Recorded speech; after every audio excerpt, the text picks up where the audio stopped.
bianco, giallo, rosso, lo spettacolo pirotecnico dedicato alla vita che, come da tradizione, ha concluso la festa di Ferragosto in Prato della Valle. Occhi tutti puntati verso l'isola Memmi al termine di una serata partita poco dopo le 21. Se le temperature sono state quelle del caldo record, neppure l'AFA ha scoraggiato le quasi 30.000 persone che si sono date appuntamento a Padova nella notte che segna il giro di boa dell'estate. Prima dei fuochi, il concerto sul palco allestito nel Lobo di Santa Giustina, concluso dagli attesi Benji e Fede, che hanno attirato un pubblico molto giovane.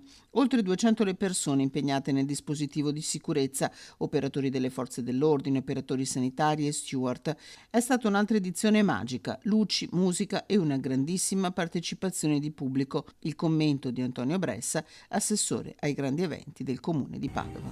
La serata si è conclusa senza registrare nessun tipo di incidente, nessun tipo di problema. Un grande grazie va a tutte le persone che hanno lavorato per questo risultato, dagli uffici comunali a tutte le persone che si sono occupate della sicurezza che è stata garantita in questa grande notte padovana di Ferragosto.